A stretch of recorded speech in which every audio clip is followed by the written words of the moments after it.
Alright guys, we on the 150cc.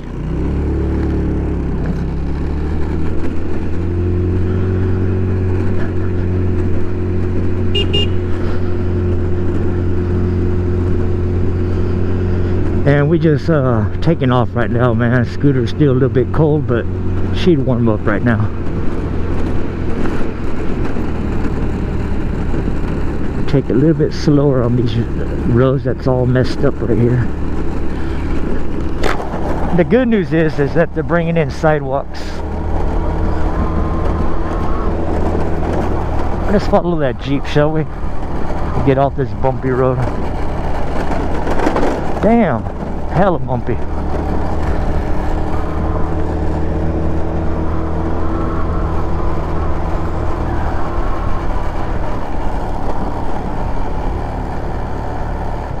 Man, my mirrors, even though I tightened them up, they be rattling. I don't understand. Trip out. Alright, still cool. I got a low idle. Let's start her up for me to show you guys. But yeah, this thing's all tightened up. I tightened it up really good. It's just the inner piece rattling. And this one's got a slight rattle, but this one's really making noise. You know what? I got that light bar kit at home. The 4-inch light bars that I said I was going to put here and here. And I was going to be rocking those handlebar end mirrors. So I bought some nice brand new handlebar end mirrors, and I was going to put these here 4 inches is about yay big, with some light bars right here, and they got the wire harness with the fuse, so that way you don't be just burning out anything or draining out your battery. Got the on and off switch, which I would have to put somewhere on the scooter. I got a step drill, so I'll find a place to put it. But yeah, we're riding at a different time this morning, guys. Instead of it being well, normally I would take off an hour ago. So today we are riding in daylight time, which is a plus, makes a better video. And it's more beautiful. You get to see the sky instead of it being all dark.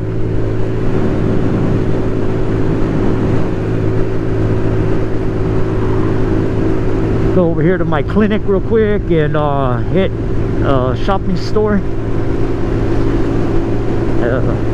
Gotta go get a few things, man. We're running out of milk and a few food items.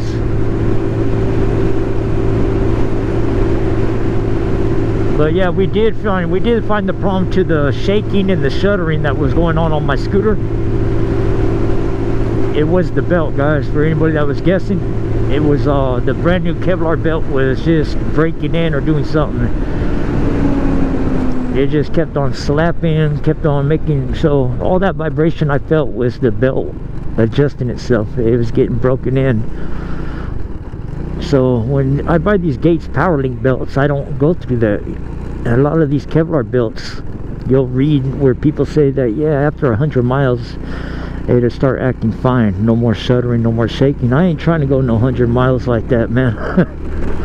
I got it under the seat for an emergency breakdown belt in case I broke down. But I'll be grabbing me a couple more Gates PowerLink belts.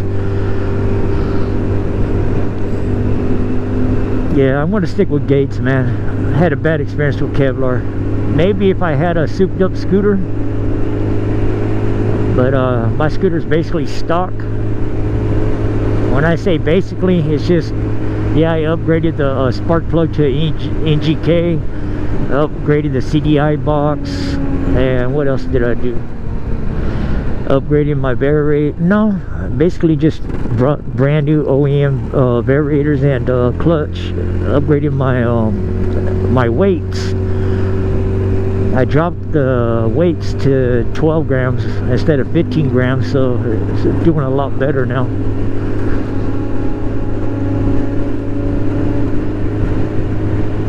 I used to want the top end speed, so I normally was rocking the 15 gram roller weights.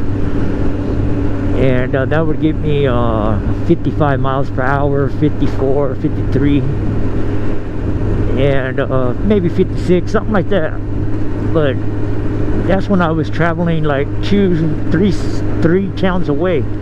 I'd be hitting some long roads where you just full throttle, man, and now I ain't doing that. It's all city driving, all city riding right now. So yeah, I dropped my weights down to 12 grams, and it does me right. Maybe I'll try the 11 here pretty soon, and once I find the appropriate weight, I'll buy a nice durable weight like Dr. Pulley or something like that, you know. I'm not a fan of sliders. Me myself, I'm not. I bought sliders, and it didn't do me. I didn't feel like they did good, you know. They were the same weight that I like. Say I got rollers on right now, and I'm really liking these 12 grams. And if I put 12 gram sliders, it wasn't performing as good as the rollers was. So as for me myself, I'm gonna speak just for myself, man. I'm sticking to rollers. I know they say those sliders give you more, it picks up the ram plate more, but I'd rather stick with my rollers, man.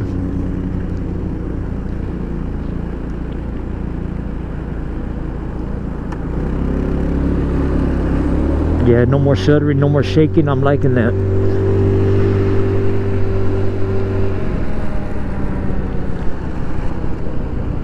It's a cold one out here, guys.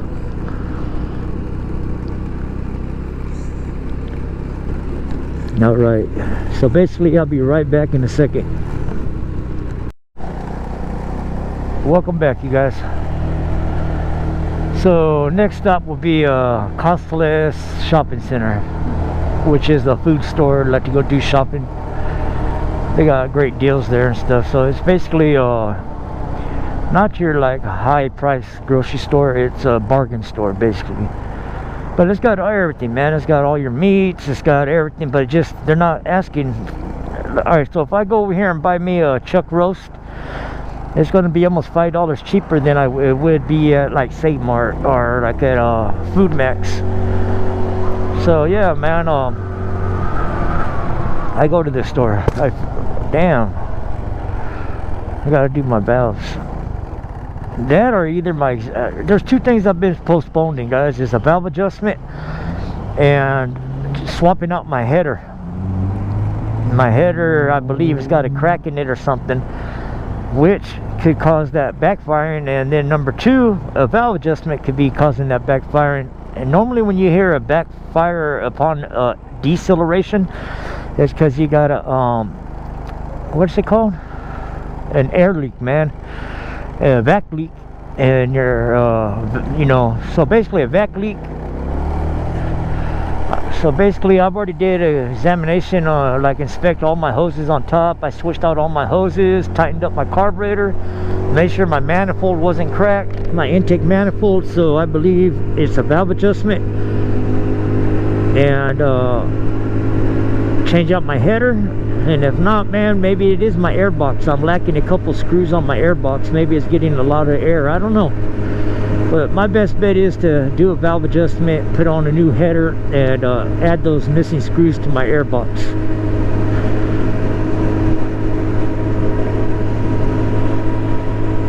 Maybe go up a jet size.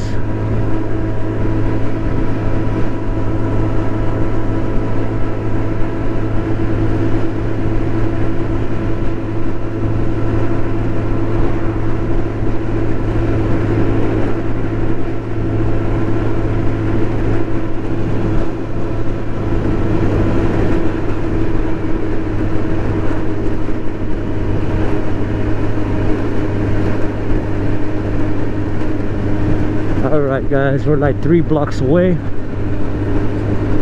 from the shopping center that I'm going to.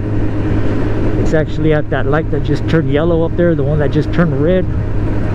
We'll be turning left, and it's right on the corner right up here.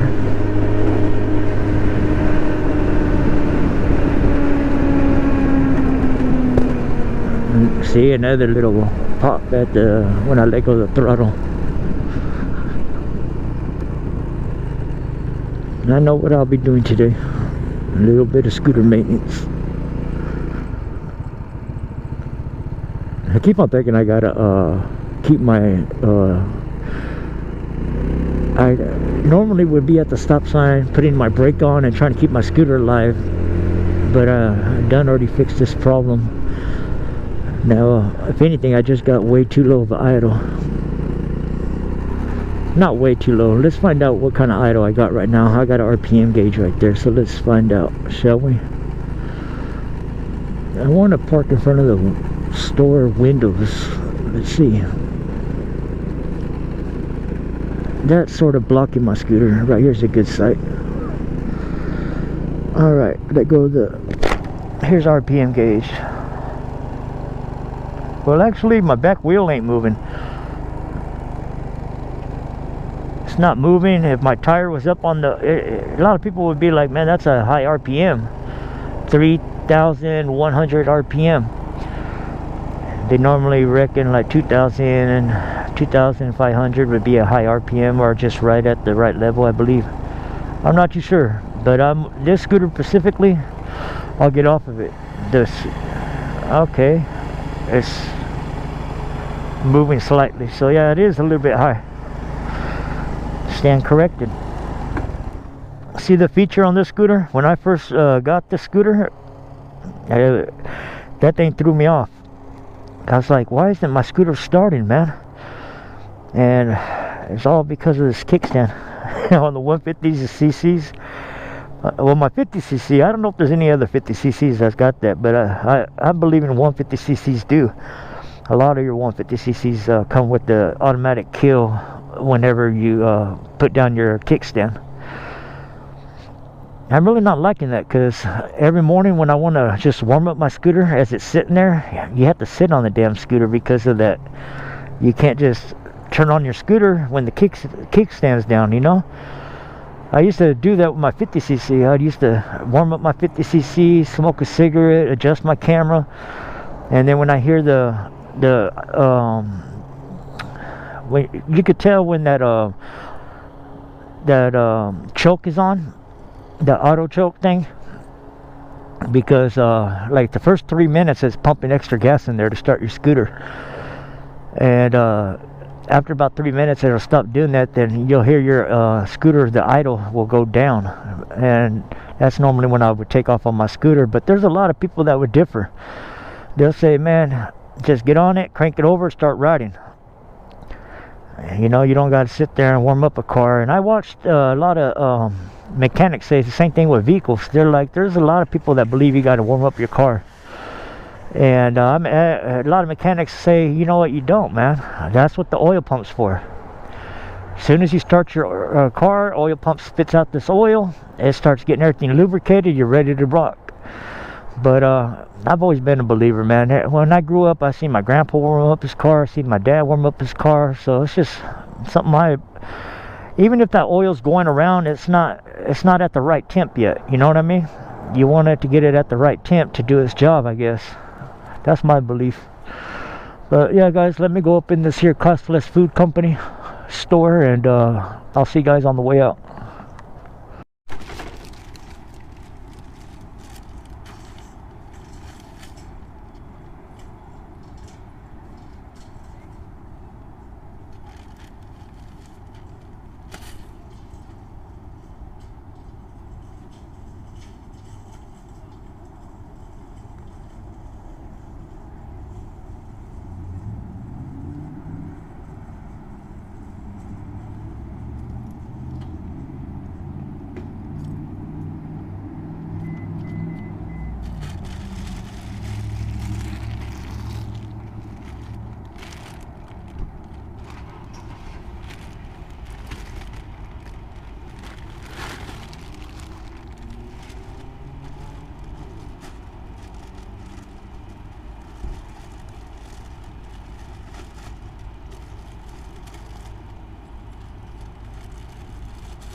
the last bag right here.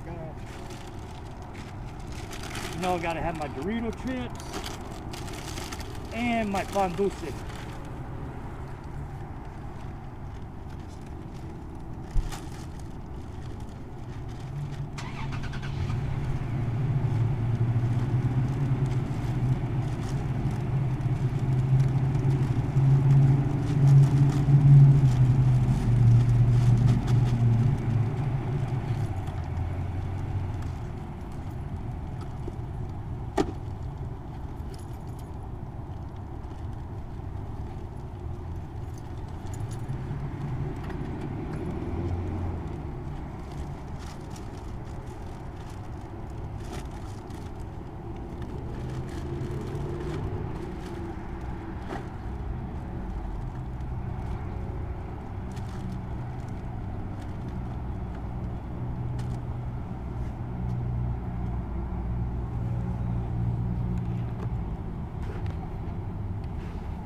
Got a cop car at the to get some work done. It looks like right there at the mechanics.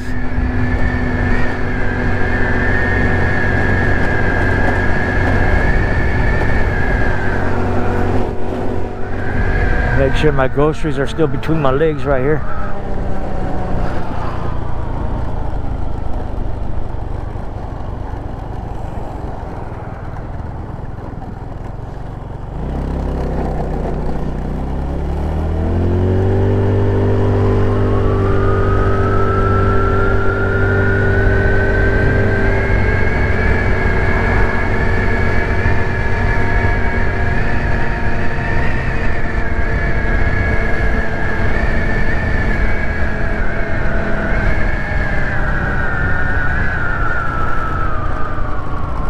Let's go up here. These guys are doing some work. I'd like to see what, I know they're doing sidewalks, but I'm not seeing them working in action. Only I get up too early in the morning to see anybody here working. But yeah, man, we finally getting some sidewalks in.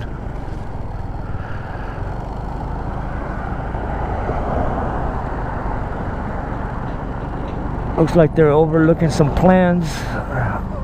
These guys are just standing around for the next command of what to do. Good money in city working, man. See, here's the new sidewalk right here. But I do hope they finish this here project with completing this road, like making it smooth. Well, anyhow, guys, enough jibber jabbing. Thank you for watching this episode of GY6 Scooters. I will see you on the next one. And if I don't see you before New Year's, which I probably definitely will, Happy New Year's just in case. With that being said, everybody have a blessed day. See you on the next one.